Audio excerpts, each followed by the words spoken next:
In the heart of Wisconsin, tucked away from the rest of the world, lies the small town of Hollow Creek. It's the kind of place you might pass through without a second glance.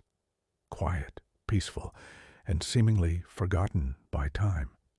But beneath its calm surface, a story lingers. A strange and haunting tale of a man whose life became a local legend, echoing through the town for generations to come.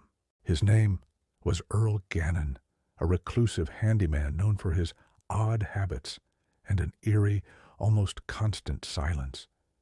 To his neighbors, he was always polite, if a little strange, but to himself, he was a man trapped, a prisoner of a past he could never escape. Earl's story begins on a lonely farm, miles from the nearest signs of town life. His childhood was not one of neighborhood games and shared laughter. It was one of isolation. His mother, a strict and deeply religious woman, held a firm belief that the outside world was a place of corruption, and she shielded him from it with an iron will. His father was a man of the earth, spending his days working the fields, but he was distant, a figure more present in the landscape than in the home, often lost in a haze of drink. For young Earl, the world was small, defined by the boundaries of the farm, the rules of his mother, and the silence of his father. His reality was built on a foundation of isolation and rigid discipline. Then, one by one, his parents passed away, leaving Earl utterly alone on the sprawling family property. The silence he had known his whole life deepened, and he began to withdraw completely, shutting himself off from everyone. And in that profound solitude, his grip on reality slowly, almost imperceptibly, began to slip. As the years went by, the people of Hollow Creek started to notice Earl's peculiarities. He became a nocturnal figure, seen wandering the dark country roads at all hours, a flashlight beam cutting through the blackness, his voice a low mumble as he talked to himself. His rare trips to the local store for supplies would stretch on for hours. He seemed desperate for connection, for someone, anyone, to talk to. He'd latch onto any conversation, holding on to the simple human interaction as if it were a lifeline. Most folks in town felt a pang of pity for him. The common consensus was that he was harmless, just a lonely soul who missed his family terribly. They'd see him and whisper, "Poor Earl. He's just not right since his folks died." But alongside the pity, rumors began to sprout, like weeds in an untended field, whispers of strange noises coming from the Gannon farm after dark. The windows of the old farmhouse, once clear, were now covered with yellowed newspapers, blocking any view inside.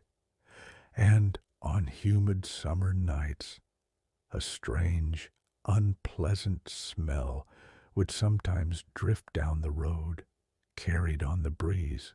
It was unsettling, but Hollow Creek was a town that minded its own business. People kept their distance. No one dared to go check on Earl. They just watched, and they wondered. Then, one day, the wandering stopped. The trips to the store ceased. Earl Gannon, the quiet, strange man from the edge of town, simply disappeared. After weeks with no sign of him, the authorities were finally called to search his property. As they stepped onto the Gannon farm, it was like stepping into a time capsule. The farmhouse was frozen in a bygone era.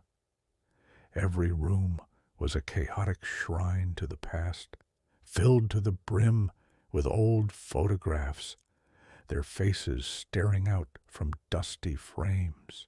There were strange, meticulously arranged collections of objects, bottle caps, bits of string, forgotten tools, each seemingly holding some secret significance. And there were journals, dozens of them, their pages filled with Earl's looping script. They chronicled a life of loneliness and a growing, desperate obsession with bringing the past back to life, with somehow resurrecting the family he had lost.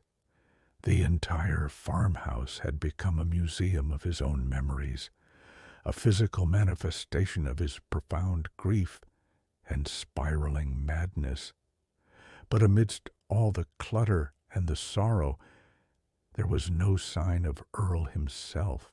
It was as if he had simply vanished into the very woods that had bordered his lonely world for his entire life. To this day, the legend of Earl Gannon is woven into the fabric of Hollow Creek. The locals will tell you that on cold, clear autumn nights, if you look out across the old Gannon fields, you can sometimes see a single point of light flickering and dancing in the darkness. They say it's the glow of Earl Gannon's lantern, still searching for something he lost all those years ago. Some believe he's looking for his family. Others think he's searching for a peace he never found in life. A few even whisper that he never truly left the property at all. The old farmhouse still stands, a skeletal ruin against the Wisconsin sky, silent and untouched. No one has ever lived there since. No one dares to.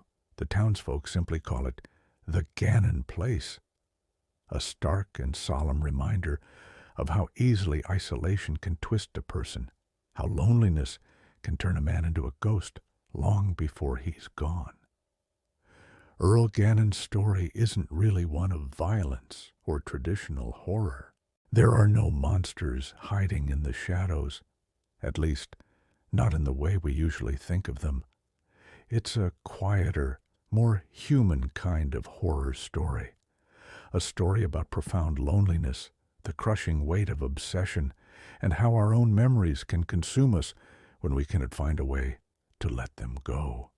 In Hollow Creek, they say that some ghosts aren't spirits of the dead. They're just the echoes of people who never found their peace in this world, forever wandering the lonely places they once called home. Thank you for joining me on this journey into the mystery of Hollow Creek. If you found this story compelling, please give this video a like and share your thoughts in the comments below. And don't forget to subscribe and hit the notification bell for more mysterious stories from forgotten corners of the world. We'll see you next time.